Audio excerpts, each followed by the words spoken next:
Entrevistas, saúde, educação, política, segurança, cultura e prestação de serviço. Cidade Live. Apresentação: Éder Xavier. Olá! Hoje nós estamos recebendo no Cidade Live, que promove a dispersão, né, de sementes para que a gente possa colher um futuro melhor para todos nós. Então, hoje no Cidade Live, nós temos o Antônio Cetim, que ele é fundador e CEO de uma das empresas que já possui mais de 40 anos de mercado, que é a Cetim Incorporadora. Antônio Cetim é graduado em Arquitetura e Urbanismo. Começou a sua carreira como marceneiro e hoje já são mais de 20 mil unidades incorporadas entre empreendimentos comerciais, hoteleiros e residenciais. Sendo que destes, mais de 6.600 foram unidades hoteleiras em 34 hotéis construídos. Antônio Cetim também faz parte do conselho da Abrainc, Associação Brasileira de Incorporadoras Imobiliárias, e é sócio fundador da Mundo Acto Incorporadora, que atua no segmento Minha Casa Minha Vida. Foi o empresário que mais apostou na revitalização do centro de São Paulo. Lançou na região 8 empreendimentos nos últimos anos.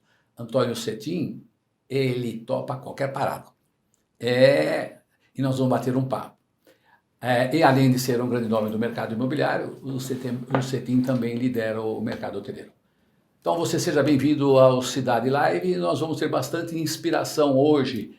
Depois de todos os problemas que o país atravessou, o mundo atravessou, certamente teremos bastante incentivos para continuar, porque o Antônio Cetim tem uma vida de luta, de vitória, está sempre, nós nos conhecemos já há algum tempo, em qualquer momento está sempre sorrindo e passando energia positiva. Então vai ser muito legal conversar hoje com o Antônio Cetim. Toninho, me permita a liberdade, mas Antônio Cetim, um prazer enorme estar com você aqui e estamos aqui para as tuas primeiras palavras, ouvindo.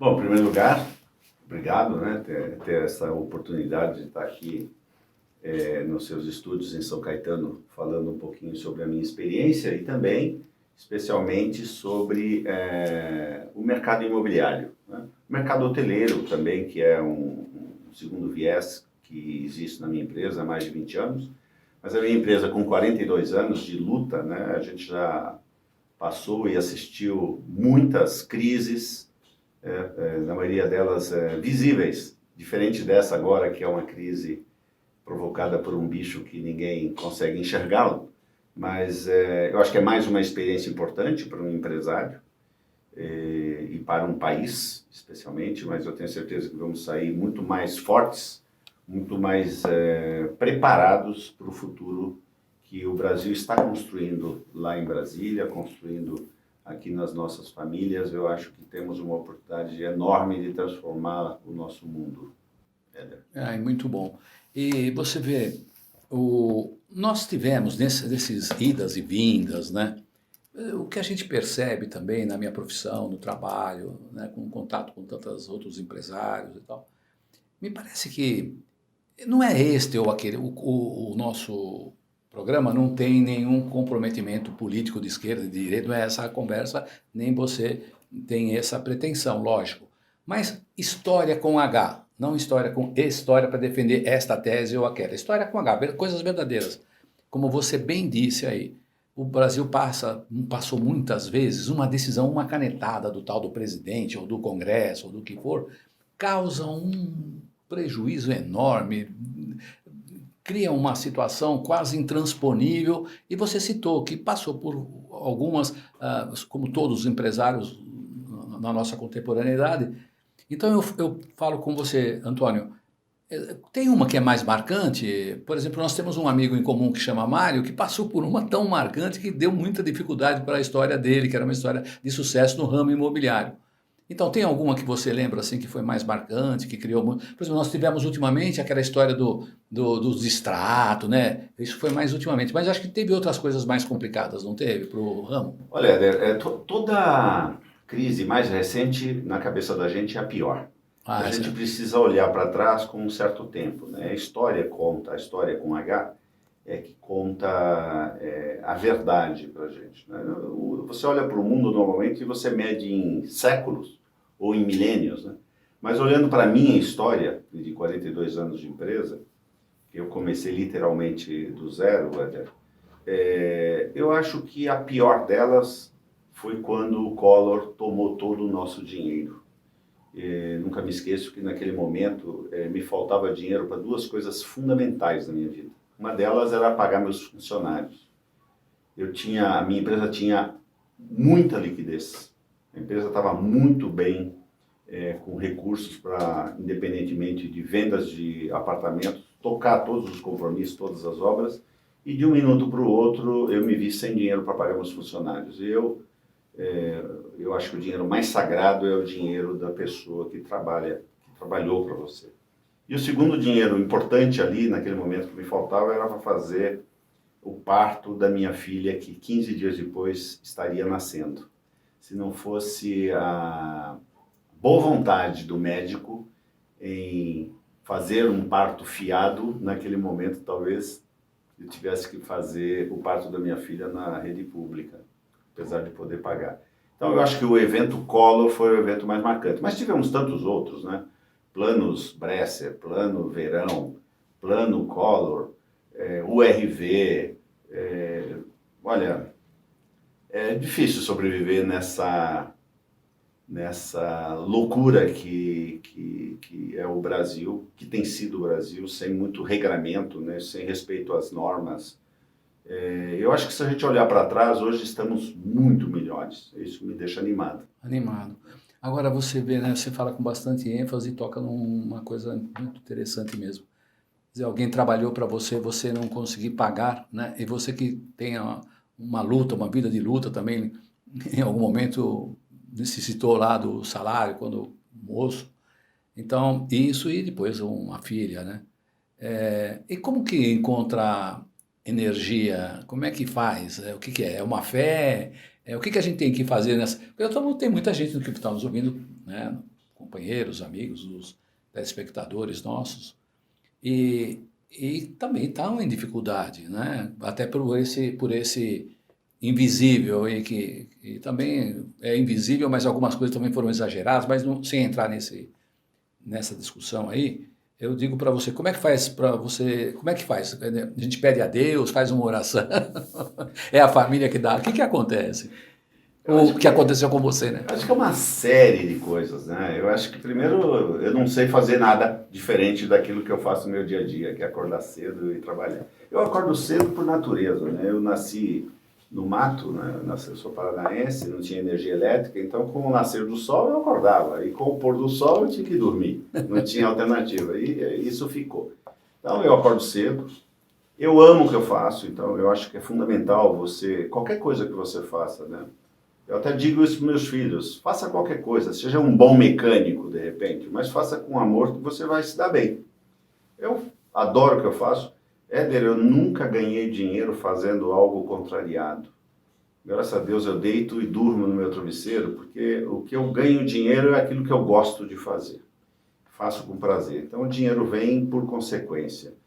Mas eu acho também que você tem que estabelecer objetivos, né? Médio e longo prazo. Eu só descubro que eu não tenho 18, 20 anos, quando eu olho no espelho e me assusto, né? Porque o tempo passa. Mas a minha vontade de fazer é como se eu tivesse 18, 20 anos. Os meus planos são planos de início de carreira. Eu tenho sonhos de fazer muita coisa ainda. Eu acho que eu não fiz nada, acho que preciso realizar muita coisa.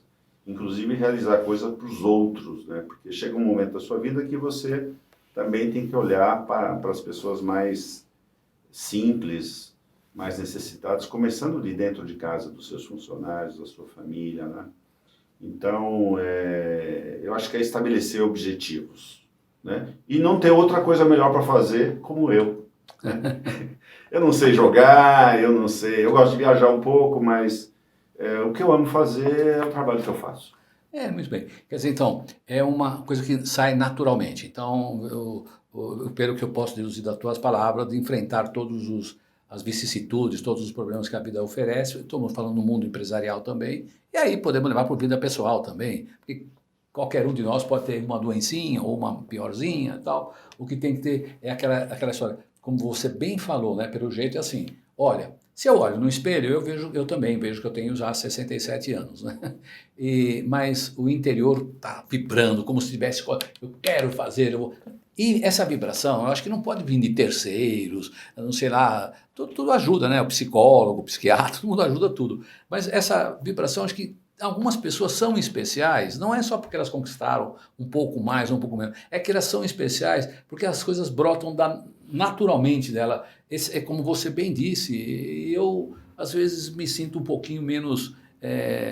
com tanta força, assim, energia, mas você passa mesmo, nós temos conversado já há algum tempo, você com os amigos em comum que temos, você passa essa coisa assim, naturalmente de energia.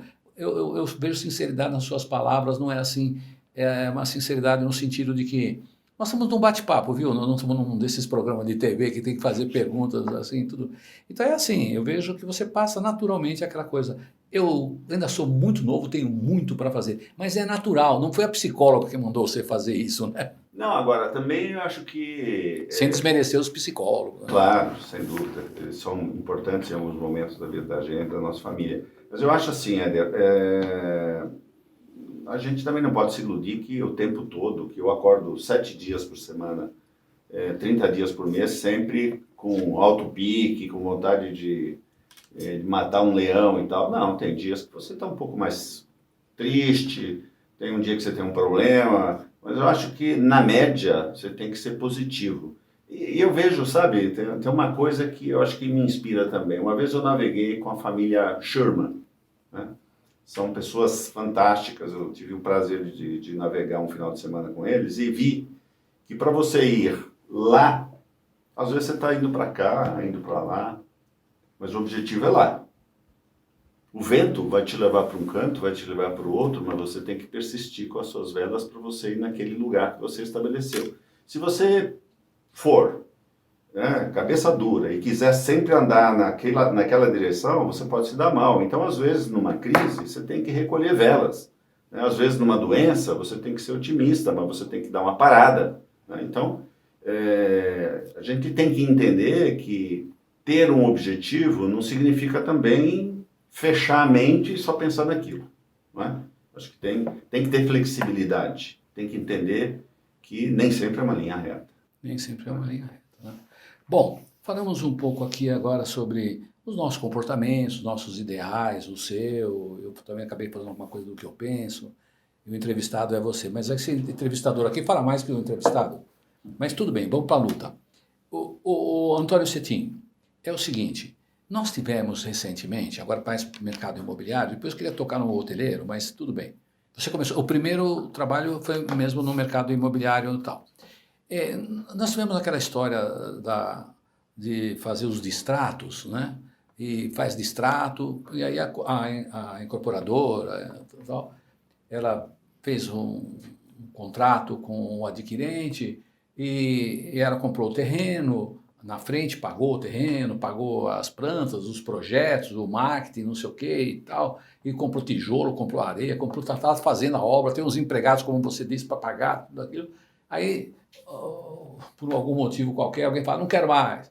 Aí o Poder Judiciário falava, você devolve 90%, 100%, e aí atrapalhou, um período que atrapalhou muito as consultoras no Brasil todo, as incorporadoras no Brasil todo, consultora, tudo mais. Como é que a Cetim, vocês encararam isso? Foram para a luta também, né? Você parece que se envolveu para tentar criar uma situação justa, né, na relação entre a incorporadora e o adquirente. Como é que você pode falar um pouquinho sobre isso? É mercado imobiliário. Eu acho, Éder, que a gente tem... A coisa começa muito antes, né? O problema é muito mais embaixo. Nesse país aqui, existia um termo que se chama Lei de Gerson. Né? Nesse país aqui, você tem só direitos, você não tem deveres. Então, como é que você pode fazer um país crescer onde o sucesso é mal visto, onde o progresso é mal visto, onde o lucro é recriminado? Pois Eu tive, infelizmente, eu não sei se o prazer ou o desprazer, de trabalhar nesse processo de fazer a regulação, né, o marco regulatório do Distrato. Fiz N reuniões em Brasília com o presidente Temer, com o presidente do Senado, com o presidente da Câmara, muitos almoços e tal, e conseguimos, ao final de 2018, regular. O último ato que o Temer assinou foi o marco regulatório do Distrato. Mas como é que você pode? Você faz uma incorporação, você coloca o empreendimento à venda, você faz aquele número de vendas, você assume aquele compromisso com aquelas famílias de entregar aquele empreendimento num determinado prazo. E aí vem uma crise, que foi a época da Dilma, e o sujeito acha que ele fez um mau negócio. E houve casos, assim, muitos casos de clientes que tinham comprado 2, 5, 10 unidades, inclusive unidades comerciais, quer dizer, tipicamente investidor. Mas o sujeito entrava no judiciário, e o nosso judiciário não é um judiciário justo, estranho, né? Mas não é justo, porque se eu estou empreendendo, e tem lá 100 famílias, se 10, 20, 50 famílias decidem voltar atrás, pedir o dinheiro de volta, o dinheiro que eu devolvo, Éder, é o dinheiro que está lá para construir aquele empreendimento. Como é que ficam as outras famílias que estão esperando aquele imóvel para morar, com as crianças para ir para a escola, né, etc. Então, isso destruiu o mercado imobiliário nos anos 16, 17, de 15 a fim de 17, foram 3, 4 anos cruéis para o mercado imobiliário, porque na medida que esses imóveis eram destratados, a incorporadora tinha que devolver o dinheiro todo, corrigido, com juros, com honorário de advogado, sem dinheiro para terminar o empreendimento, com um estoque todo de volta, consequentemente desvalorizando. A hora que você desvaloriza o imóvel em estoque da incorporadora, consequentemente você desvaloriza o imóvel daquela família que está morando no prédio. Então você destrói o patrimônio das famílias, das pessoas, dos brasileiros, porque um juiz decide que o cliente tem o direito de devolver o imóvel que ele encomendou e receber o dinheiro de volta. Isso hoje está regulado, mas existem tantas outras mazelas. Eu vou te citar mais uma. Você aprova um projeto hoje na prefeitura, você tem um alvará, você lança o empreendimento, você vende, você vai começar a obra, vem o Ministério Público e diz, não, esse alvará não vale. Por qualquer razão.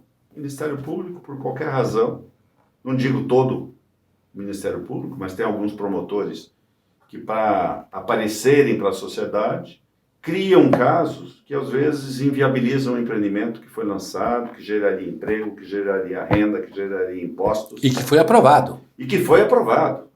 Quer dizer, os documentos no Brasil, eu costumo dizer que o meu maior medo, como empresário, não é do futuro. Porque no futuro a gente se ajeita. Do passado.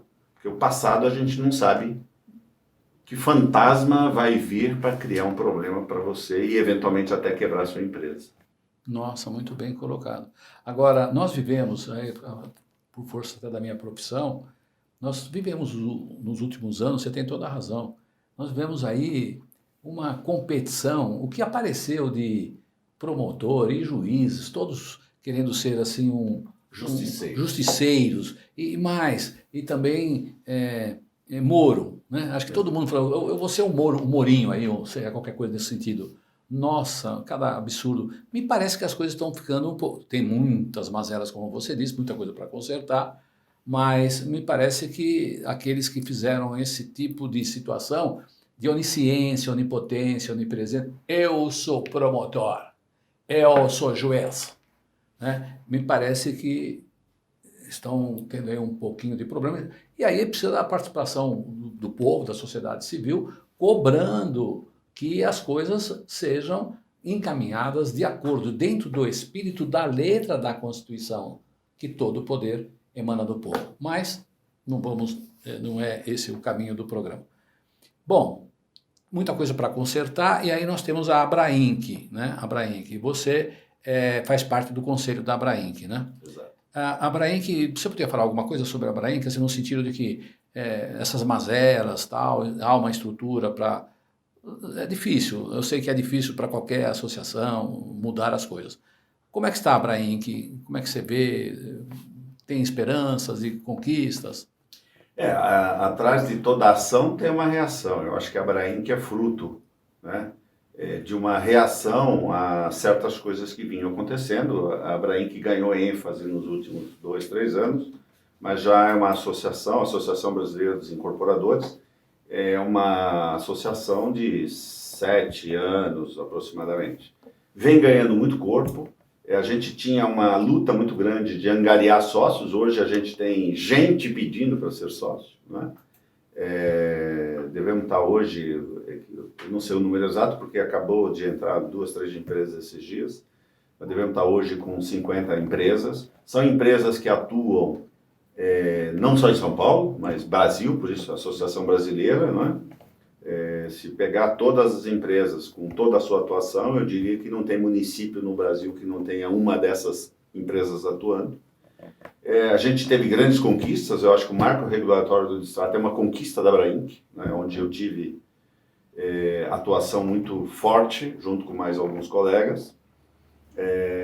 E na medida em que surgem os problemas, às vezes esses problemas têm muito mais está muito mais afeto a um determinado empresário ou a outro, mas indistintamente a gente tem atuado. A gente tem feito estudos, por exemplo, na FGV, para verificar se os índices de correção estão adequados realmente às diversas inflações, né? Nesse momento, por exemplo, estamos vivendo uma inflação de insumos muitíssimo forte, falta insumo, o insumo está explodindo de preço, e a mão de obra não. Então, os índices têm que pescar essas diversas no Brasil inteiro, né? Compilar isso, transformar em índice para que os contratos sejam corrigidos. Então a Abrainc está atuando forte nisso. Tem a questão do trabalho escravo, porque houve abuso dos fiscais em, por exemplo, a altura da mesa do refeitório. Se ela tiver centímetros para mais ou para menos, caracteriza-se como trabalho análogo a escravo. É uma loucura isso. O Brasil tem mais normas e menos vergonha, né? Infelizmente. Então a Abrainc atua muito forte nisso. Eu sou do conselho da Abrainc, além de ser membro da Abrainc. O conselho, ninguém ganha nada, todo mundo se doa, né? Você vai para Brasília com o seu dinheiro, você fica num hotel com o seu dinheiro, ou seja, trabalhando pelo setor. A Abrainc hoje é reconhecida. Qualquer parlamentar hoje em Brasília, se você falar, olha, eu vim aqui falar em nome da Abrainc, você é recebido, você é respeitado, porque é uma associação extremamente séria. Temos compliance, temos bastante critério na maneira como a gente conduz as coisas lá. Hoje é um privilégio ser associado da Abrainc. Muito bem. Eu vou dar um testemunho aqui, Antônio. A gente, o apresentador, o entrevistador, às vezes quer agradar um pouco, mas aqui vamos com a verdade, né? A verdade histórica com H, né? Nesse particular aí dos distrato, então o Antônio Cetim, eu queria lembrar aqui do Jaime Flesch, mandar um abraço para ele, que ele também foi muito incentivador, outros companheiros do Poder Judiciário e tal, e houve aquele lá no Hotel Renascense, uma reunião tão grande e tal, e o Antônio Cetim foi um batalhador mesmo. É pena que não existe um troféuzinho, podia ter um troféuzinho assim, não é o reconhecimento mas assim, de uma história nossa, das nossas vidas, no que nos envolvemos, né?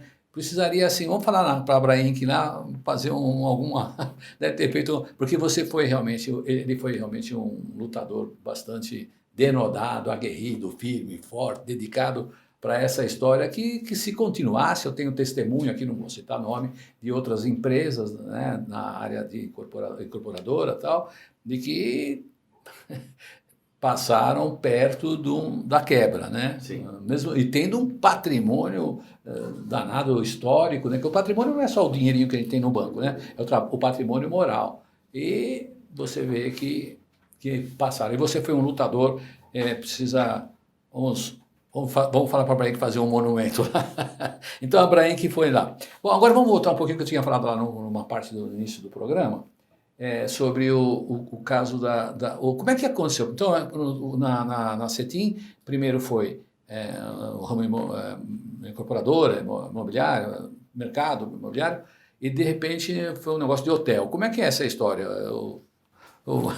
Era assim, na minha vida tudo foi mero acaso. Assim, se você me disser, não, você planejou ser incorporador, ser empresário? Não.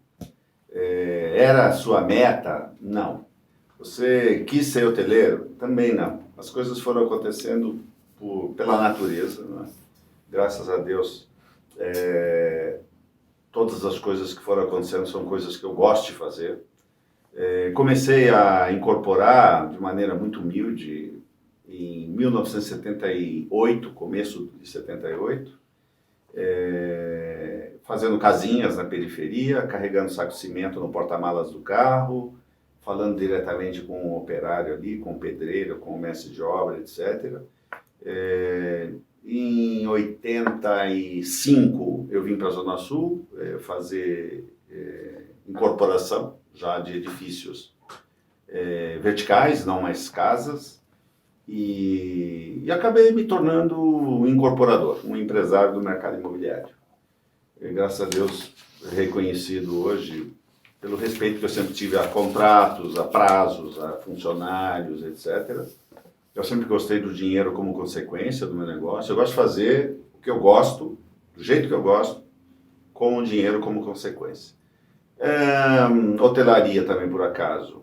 Em 1995, por aí, acabei comprando um terreno icônico em São Paulo, na 23 de maio, do lado do viaduto Toia. Tinha uma caravela em cima.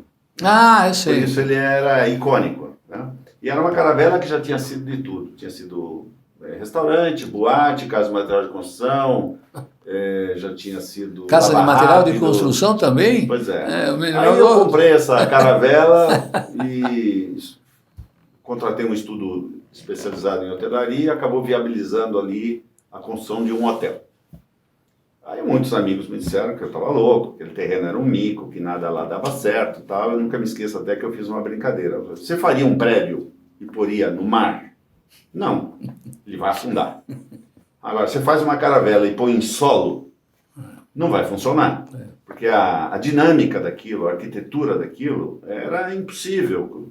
Eu fui lá ver, para você ir para o salão, você passava do lado da cozinha. Para você ir ao banheiro, você passava no meio do salão. Quer dizer, como é que um restaurante pode funcionar numa caravela? Então, eu brinquei, eu falei assim, não, eu não vou levar em consideração esse estigma, esse preconceito, sei lá. Esse ícone, sei lá. E acabei ali fazendo meu primeiro hotel. Fechei uma parceria com o Grupo Accor, que é um grupo francês, mundial e tal. Maior grupo hoteleiro do Brasil também, e comecei a gostar daquele negócio. Aí eu fiz o segundo, antes mesmo de inaugurar este, eu já estava fazendo o segundo, engatei num terceiro e eu acabei trazendo para o Brasil marcas que não existiam aqui, especialmente da hotelaria econômica e supereconômica. Na época eu trouxe o Fórmula 1, que hoje se chama Ibis Budget. Eu trouxe o Ibis. Depois eu trouxe o Ibis Style, que é um Ibis mais transadinho. Depois eu trouxe Mercury, depois eu trouxe Adagio. Porque eu comecei a ir muito à sede do Grupo Accor, que é em Paris, e conhecer a dinâmica desses empreendimentos. Eu olhava para aquilo e falava assim, isso tem cara de Brasil. Hotel que cobra, na época cobrava 30, 40 reais uma diária para 3 pessoas num quarto. Um hotel compacto, apartamentos compactos, muito bem concebidos, com todo conforto, né? Com área de eventos, com área de restaurante, com garagem, quer dizer, com uma boa acústica, porque não tem coisa pior do que você estar num hotel descansando ouvindo o barulho da televisão do lado, ou a pessoa no corredor. Então, toda essa questão de acústica, de iluminação, de conforto térmico, eu comecei a estudar, comecei a trazer essa experiência muito rica lá da França e me dei muito bem. Foi aí que eu acabei estudando mais em profundidade a possibilidade de fazer esses hotéis e vender os apartamentos para investidores, como se eles fossem micro-hoteleiros. Foi aí que nasceu o hoje conhecido condotel, condomínio de hotel. Condomínio de hotel. Exato. Exatamente, o condomínio de hotel quer dizer que é... Quer dizer que você aprova um projeto de um hotel como se você fosse dono dele sozinho. Sim. Você registra no registro de imóveis uma incorporação imobiliária, onde você fraciona cada quarto numa matrícula. E você vende um quarto para o Éder, um quarto para o João, um quarto para o Pedro, e você é um condômino. Se aquele hotel tem 100 quartos, você pode ter ali 50, 100 proprietários, 100 condôminos. Você pode comprar 2 unidades, 1 unidade, 10 unidades, você é um condômino daquela operação. Só que aquela operação ela é feita num conjunto único, já nasce concebido assim. Quando você compra a unidade, você assina um contrato onde você dá aderência a um contrato de operação hoteleira. Hoteleira. Muito, muito bom. É bom para que eu acompanhe isso, esse fato também, né? Muito bem. Antônio, sabe, no programa Cidade Live nós não temos evitado falar muito sobre pandemia. Mas eu quero dizer a você assim, olha, e a quem está nos acompanhando, parece que tudo que acontece, parece, né, eu penso assim, né? Depois, às vezes não é na mesma hora que paga o preço, tem um retorno, tudo tem um retorno. Eu tenho imaginado, não sei como é que você pensa sobre isso, de que houve a tal da pandemia, os problemas econômicos, as situações, o abuso, muitas vezes fazer um certo terrorismo, bom, uma série de coisas. Você ficou em casa. Bom, então agora, se pegar dias úteis, eu não sei se tem 30, 40 dias, porque dia 15 de dezembro você separa, você acabou o ano. Muito bem. A gente nem vai contar esse ano a minha idade mais. Mas tudo bem. Então, aí o pessoal, quando tem estudo sociológico, de comportamental, quando um país vai entrar em guerra com outro, não sei o que lá, o pessoal, agora vou beber, vou fazer uma série de coisas, porque vai ter uma guerra, quero aproveitar os últimos dias, tal, não sei o quê. Então, não é bem uma guerra, mas uma situação terrível. Então, eu acho que ainda sobrou um dinheirinho, o governo injetou dinheiro para cá, para lá, sobrou um dinheirinho para o final do ano ser uma festa. Eu não tenho, mas sobrou 5 mil lá no... Eu vou e vou gastar. Como é que você está vendo depois disso tudo, sem entrar em detalhes da pandemia, o resultado, o depois, o após? Aí, fevereiro chega, porque nós sabemos que agora, janeiro, tá, todo mundo vai... Quer saber, vou me divertir. Aí acaba com dinheirinho. Como é que você acha que as coisas vão entrar numa certa normalidade? O governo também não vai conseguir ficar enfiando bilhões o tempo todo para o povo. Como é que você está? Você que pensa lá no futuro, tem umas ideias aí interessantes, como é que será que vai ser normal? Como é que você vê isso? Uma pergunta meio estranha, mas... Eu me enganei em março para abril, quando... Até março para mim era um problema da China. Problema dos outros. Fim de março eu vi que o problema era nosso também. Então, botei minha empresa em trabalho remoto, reduzi carga salarial, reduzi carga horária. Em maio, junho, eu já estava arrependido porque o mercado imobiliário havia retomado. Incrível. Aconteceram coisas, eu acho que foi uma conjugação de coisas, que para o meu mercado imobiliário foi muito bom, mas para o meu mercado hoteleiro, por exemplo, foi péssimo, continua péssimo. Porque as pessoas não viajam, hoje com esses mecanismos todos aí, Zoom, Meet, né? Todo mundo fazendo reunião pela internet. Mas assim, uma coisa eu não havia me dado conta, né? Nós nunca vivemos no Brasil uma crise séria, junto com uma taxa de juro em patamar de primeiro mundo. Não conhecíamos isso. Verdade. Passei por crise da Rússia, por plano cruzado, congelamentos, todo tipo de loucura, né? Mas nunca vimos o que é um país sob uma taxa de juros de 2%. Né? O que aconteceu? Eu vejo lá por mim mesmo. Fiquei em casa 1 mês e meio. Eu adoro ir cedo para o escritório, adoro trabalhar. Não aguentava mais ficar em casa. Né? Fiquei na minha casa de praia um período, de frente para o mar, uma vista impagável.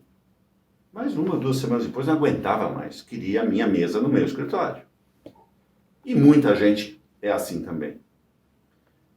Só que a hora que você tem uma taxa de juros de 2%, você tem um dinheirinho no banco, ou você tem o Bradesco, Itaú, Santander, Caixa Econômica, Banco do Brasil financiando um imóvel em 30 anos, com uma taxa de juros de 6,5%, 7%, nunca vista nesse país. Eu não tinha. Nunca vista.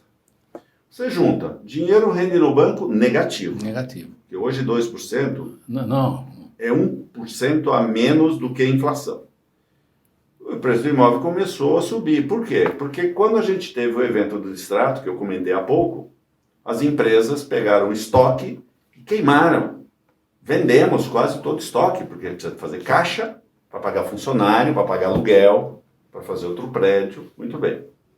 Estoque baixo, poucos lançamentos, porque a gente estava saindo de uma crise, taxa de juro baixa, interesse em comprar imóvel, porque a taxa de juros está baixa, vem a pandemia. Vem a pandemia e o cara fala assim, quer dizer que eu posso morrer? Que a gente acha que não vai morrer. É. Quer dizer que eu posso morrer? Quer dizer que eu posso perder um parente? Quer dizer que tudo isso que eu guardei pode ser em vão? Eu nunca pensei nisso. O sujeito começou a ir mais na igreja, rezar mais, o sujeito passou a beijar mais o filho, o sujeito passou a respeitar as pessoas mais velhas, as pessoas que ficaram sensibilizadas e pensaram, poxa, se eu posso ter uma casa com uma piscininha, com um jardim, vou guardar dinheiro para quê? Para morrer com esse vírus e perder a oportunidade de estar perto dos meus filhos? Esse é um aspecto. Outro aspecto, você fica dentro de casa 1 dia, 2 dias, 1 mês, 2 meses, 3 meses, você começa a olhar para o teto, você começa a ver que precisa pintar, você começa a ver que a cadeira que você está fazendo, o trabalho de home office está ruim, você começa a ver que as coisas não estão legais, porque normalmente o homem vai embora, ou a mulher vai trabalhar também, e a casa fica de qualquer jeito. Quando você está dentro dela, você observa diferente. Você sente falta de tomar sol, de tomar vento, de entrar na piscina, de arrumar seu jardim. De viver. E aí, então, os imóveis começaram a ganhar popularidade. Taxa de juro baixo, financiamento acessível em todos os bancos, contratos digitalizados. Quer dizer que para eu comprar um apartamento novo, eu não preciso nem ir no banco assinar o contrato? Não preciso. Quer dizer que eu não preciso nem ir no plantão, se eu quiser? Não preciso. Poxa, eu posso fazer isso tudo digital? Pode. Você vai só o dia que você mudar. A hora que você conjuga tudo isso, o mercado imobiliário ganhou um impulso, Éder, nunca visto. Eu lancei esse final de semana um empreendimento com 60 unidades, vendi 35 sábado e domingo. Apartamento de 2 milhões cada um. Lancei no centro de São Paulo, na Praça da República, um empreendimento com quase 300 unidades. Eu vendi num mês 200. Tudo contrato digital. Manda, o cliente assina em 1 segundo, devolve, está comprado. As coisas ficaram fáceis, rápidas, o dinheiro está muito desvalorizado, né? Eu sei que eu estou gastando tempo aqui no seu programa, mas pensa o seguinte, o sujeito era milionário, o cara tem 10 milhões no banco, nossa idade aqui, 10 milhões no banco, está tranquilo, não está? Com 15% de taxa de juros, na época da Dilma, você botava 15% de 10 milhões, dá 1,5 milhão. Divide por 12, dá 100 e tantos mil por mês. Dá para ter uma vidinha legal. Dá para ter uma vida bacana, não dá? E hoje? 200 mil. Divide por 12, 16, 17 mil. Tá certo. Ok? Tá certo. O seu padrão de vida caiu de 100 e alguma coisa para menos de 20. Verdade. Então, te obriga a voltar para o mercado de trabalho, te obriga a gerar mais emprego. Eu acho que nós estamos no início de um ciclo que a gente, como brasileiro, ainda não imaginava ser possível. Por causa de taxa de juros e regulamentações, reforma tributária que está para sair esse ano, ano que vem, a reforma da Previdência, a reforma trabalhista. Muita coisa boa acontecendo, juntas. juntos ao mesmo tempo. Estou muito otimista. Muito otimista, que bom. E você vê, né, eu não tinha pensado assim, com essa... É uma arquitetura que você fez do momento, é um arquiteto mesmo do momento em que o Brasil vive. Bom, Antônio Cetim, eu vou falar aqui para quem acompanha o programa Cidade Live o seguinte: foi de verdade um prazer estar com você, Antônio Cetim, nesse programa. O tempo passa tão rápido no programa Cidade Live. Por quê? Porque, fora a sua importância na história do mercado imobiliário, também hoteleiro, e o apresentador poderia querer falar alguma coisa, mas também nessa idade, assim, ficar agradecendo, coisa que eu não sinto, não é bem meu estilo, quem me conhece sabe. Mas foi uma aula para nós, assim, no sentido, dá para iniciar a vida, dá para crer, dá para realizar. E o que a gente percebe no Toninho, vê aí, faz uma análise se eu estou só agradando o entrevistado ou se você, como é que você vai pensar também. Simples, porém composto, Antônio. Nada de onisciência, onipotência, onipresença, porque eu sou um camarada que venci. Não é? Então, foi muito gostoso estar com você, me orgulho ter proximidade com você e que a gente possa a cada dia estar mais próximo no sentido fraterno, humano, independente dos interesses seculares. De verdade, foi um prazer estar com você, foi um bate-papo de amigos, né? E fica aqui o nosso agradecimento do pessoal todo da Empirus TV, Vox TV, e especialmente aqui para o Ed, para a Bianca, para a Larissa, que preparou junto com o teu pessoal de marketing a tua presença no Cidade Live. As tuas palavras, Antônio Cetim, as tuas palavras finais. Foi um prazerzão mesmo, tá? Vou ficar vendo esse programa para ter força e energia que naturalmente parte de você. Me sinto prestigiado, Éder, porque nós não temos interesses comerciais nenhum. Receber um convite seu assim, dessa maneira, é muito diferente e muito mais saboroso do que quando existe intercâmbio, né?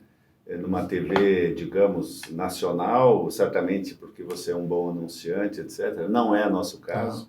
Nossa amizade é gratuita e esse convite aqui foi um convite gratuito, né? Eu vim por prazer e você me convidou por questões de empatia, diferente de perguntas técnicas e perguntas comerciais, você conduziu de uma maneira muito humana. Eu acho que, certamente, né, que eu já te conheço há um bom tempo, não é fruto da pandemia, mas é essa maneira de conduzir as coisas, de pensar, de falar sobre as coisas, que eu acho que essa pandemia melhorou o ser humano. Emociona até. É pena que ela dure tão pouco e leve tantas vidas, mas que ela tornou a Terra mais humana, ela tornou. E uma pena porque a gente vai esquecer muito rápido. 6 meses, 1 ano é pouco na vida, né? É muito pouco tempo para a gente gravar na pele. De certa forma também bom que ela vá logo, mas ela deixa uma experiência de vida muito importante. Mas você já conduz sua vida assim. Obrigado e parabéns. Parabéns. Foi bom estar com o Antônio Cetim. As palavras dele nos emocionam, né? Acho que a gente vai ficando um pouquinho mais velho, ou bem mais velho, fica muito sensível e tal. Olha, prazerzão estar com você, que Deus guarde as nossas famílias, guarde o Brasil, guarde tudo. E a tua esperança nas coisas novas que estão acontecendo no Brasil, ela é marcante. Então, que elas continuem e se materializem de uma vez por todas. Prazerzão estar com você no programa Cidade Live e nós queremos que você continue assistindo. Nós, na verdade, o propósito do Cidade Live é semear essas coisas, porque semeando isso, o futuro será melhor. Um pouco menos de interesses seculares, de promoção, de autopromoção, um pouquinho menos disso. Acho que as televisões, os comunicadores, de maneira geral, todos têm as suas necessidades, está tudo bem, mas está exagerado certas coisas. Então nós estamos semeando, pensando também no futuro. Muito obrigado por nos acompanhar, continue nos acompanhando. Cidade Live te agradece. Um abraço para você. Obrigado, Toninho. Obrigado a você, Éder.